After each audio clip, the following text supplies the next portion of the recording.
waxaan aad u jeclahay haddana inaan mar raba xasuusiyo fanaaniinteena qaaliga waa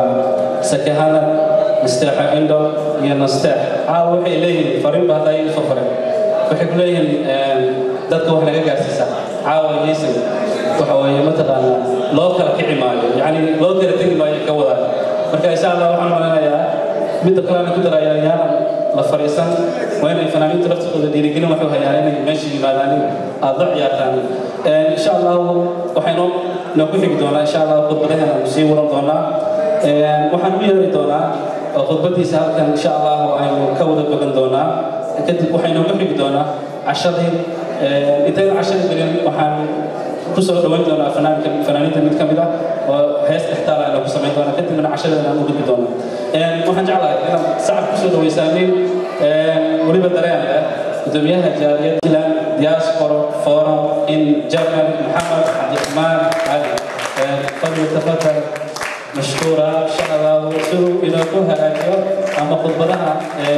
الى بدن ومن كتاب مغليان مروي marti sharafta qaayaha leh ee suntii munaasabadatan aan ugu dabaaldegayno 15 guurada ka soo wareegtay asaaskii Puntland runtii waa munaasabad mudan farxad gaar ah waayo Puntland maanta way qaan gaartay munaasabad ka duwan munaasabadii hore aynu qaban jirnay waxay anaga noo leedahay xusuus gaar ah walaalayaal waxaan jeclaa عاوي أنا كهالله taariikhda Puntland inkastoo aanan taariikhyahan ahayn haddana waxaan jeclahay inaan idin dulmaro taariikhda dheer ee Puntland walaalayaal Puntland taariikhdeedu waa taariikhda Soomaaliya waayo Puntland waxay Soomaaliya u tahay xudun waddanka la yiraahdo Puntland ama dalkii Uduga waxaa markii ugu horeysay lagu xusay taariikhda mudahaata laga joogo 5,000 sano Soomaalidu lagu taqaan waxay jira magaalooyin aan ka soo waaqsan qaybtaas isticmaalka u geystay intaa kadib markii la qabtay boqortooyooyinkii Puntland xilligaa ka jiray waxaa dadka reer Puntland halgankoodii ay sii wadeen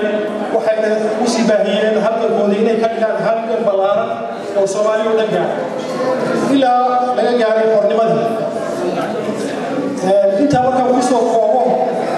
taariikhdii hore ee Puntland taariikhda cusub ee Puntland wax badan ka sheekayn mayo 15 sano oo ugu dambeysay badankeed waynu wada joognay balse runtii taariikhdaasi waxaa ka tegay aabayaasha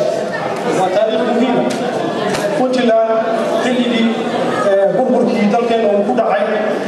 ayay geed wada fariisteen isu yimaadeen waxayna ka taliyeen ayaha goboladaasi ay mas-uulka ka yihiin weynaha Ilaahay iyo dadkii ka taliyay baa looga mahadceliyay intaa waxaa i dheer walaalayaal taariikhda maanta taagan inagaa la doonayaa inaynu qorno qof walba waxaa lagu xasuustaa taariikhda wanaagsan uu ka tagay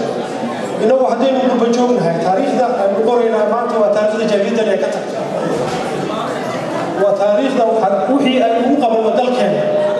ayaa magac inoo noqonaya diiwaankana inoo gelaya waxaa laynoo kaga baahaya haddaba midnimo isku duubni wanaag iyo wadajir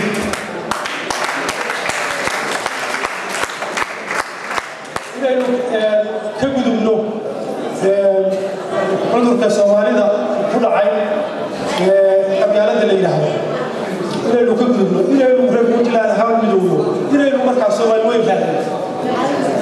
السلام عليكم ورحمة الله وبركاته. عوا هذه فرحة له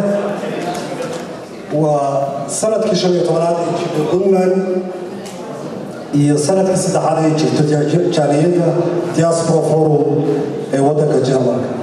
مركا تذكر بدن كيسو أوجيهم جالية ستة سنة جرتا وحلا أساسي كوي تونكي بيسي جواي نوكل كوي تونكي haddana waxyaabo badan bay qabatay oo aad ogtihiin intaas oo qof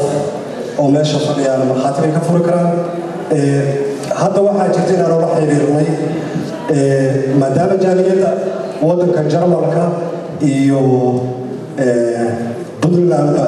aqoonsi ay ka haysato container weyn oo ku dhow ilaa 1 tan oo alaaba oo u badan haddii la guriyay qalabka caafimaadka aan gacanta ku haysano qaarna naga dhiman yihiin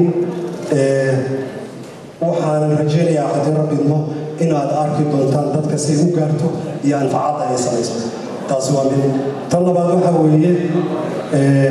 waxaan u hambaleynayaa dadka ka soo qayb galay xafladan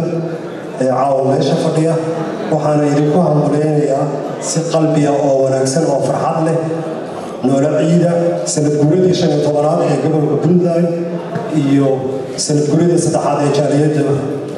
dadka reer Puntland ee waddanka Jarmalka aad baa u mahadsantiin waxaan si gaar ah halkan uga mahadcelinayaa qofka mas'uuliyadda qaaday oo hawl tiro badan oo aan inaba caadi ahayn ka soo maray runtii nin jilicsan uusan ka bixi karin gudoomiyaheena Maxamed Cabdiraxmaan Cali aad baad u mahadsantahay ka soo qayb galay xafladan aad iyo aad u qiimaha badan waad ku mahadsantihiin waxaan kaloo hambalyo iyo bogoodin u dirayaa madaxweynaha Puntland iyo madaxdiisa Soomaaliyeed meel alla meeshay joogto si wada jira oo xaq ah aad ku maamushaan gaar ahaan waxaan halkan uga jeedinayaa bogaadin jaaliyadda reer Puntland ee dalka Jarmalka waxaan leeyahay walaalayaal gacmaha is qabsada hana laga shaqeeyo aayaha dhammaan dadka Soomaaliyeed gaar ahaan reer Puntland sidaa darteed waxaan idinku soo gabagabeynayaa السلام عليكم ورحمة الله وبركاته.